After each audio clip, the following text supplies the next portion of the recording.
thought that the woman would choose a bear and not a man. And why is that so? As human beings, we tend to project who we are onto other human beings. If you're someone who is loyal and trustworthy, you're someone who communicates your needs and your wants clearly, then you expect the people around you to do the same thing. And what we're recognizing now is that as a species, as humans, we're very, very different towards each other. Now, I like to look at us as very special, but nonetheless an organism that needs to survive.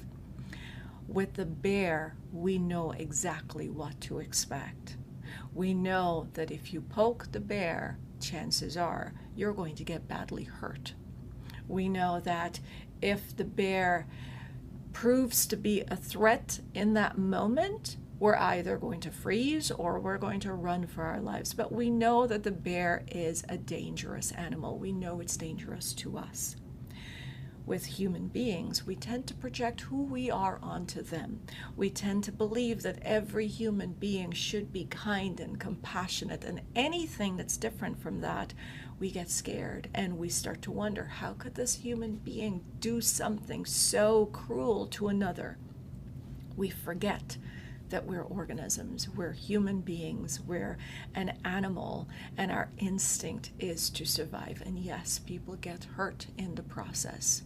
What we want to do is learn how to trust others, take our time in the process. It takes a long time to get to know another human being, and that human being is made up of all the information, all of the experiences that they've received over the years. We're talking about in the womb, after the womb, their childhood, their young adulthood, to who they became now. And there is no way that we can sit with another human being for a dinner and assume that we know everything about them. We know what makes them click. We know their triggers. We know what's going to make them happy and what's not going to make them happy. And we need to take our time and not believe what they say. Now, let's just imagine that the bear walks up to you, and you know the bear is a dangerous animal. It walks up to you and it could actually talk, and it says, "Oh, I'm not going to hurt you." You're not going to trust it. You're going to give it some time. We want to do that with human beings as well. We want to stop putting human beings on a pedestal, believing that they're not going to hurt us because they say they won't. We tend to tell each other things that the other person wants to hear. And we manipulate. Each and every human being will manipulate. It's how we survive. It's how we get the thing that we need to survive. And I know it's unfair. A lot of times there's so many people who come to me, good, caring people, dating other good, caring people. But we all have sides of us that's not always comfortable for the next person. So we want to develop empathy. We want to appreciate that this person comes from a host of experiences that might have thwarted their belief, their hope in relationships, that may make them guarded. They may want to just protect themselves, and in the beginning they may test you, they may keep you at a distance until they get to know you. And if you're wondering, yes, I'm talking about those with an avoidant attachment style. They tend to take a longer time before trusting someone. And in many cases, it takes years. We've all heard of stories years after a couple breaks up, and the person who initiated the breakup might have said, "Yeah, it's something I always wanted to do. I always wanted to get out. I stayed for financial reasons, I stayed for children, I stayed for career," whatever the reasons are. But generally you find like the other person in the relationship, the partner in the relationship, the spouse in the relationship felt blindsided. It takes a long time to get to know people.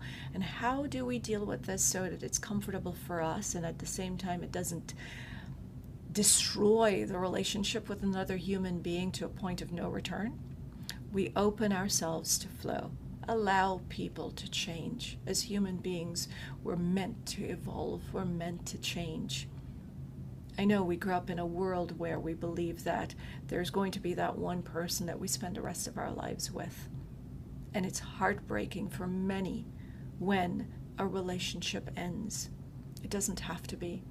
I used to be in that space. I used to be in a space where I never wanted my relationships to end. And they did. And they were always devastating until it got to a point where I allowed others to just be who they are. Let them make decisions for themselves, what they want.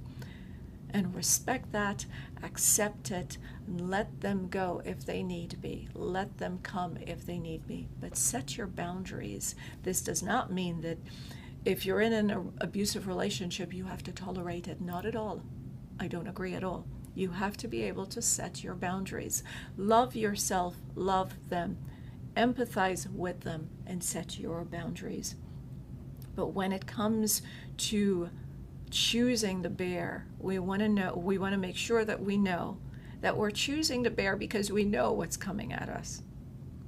Choosing the human being, we don't know what's coming at us. And if we project who we are onto that person, if we believe that this is who I am, so every human being must be like this, then the truth is we're setting ourselves up for pain.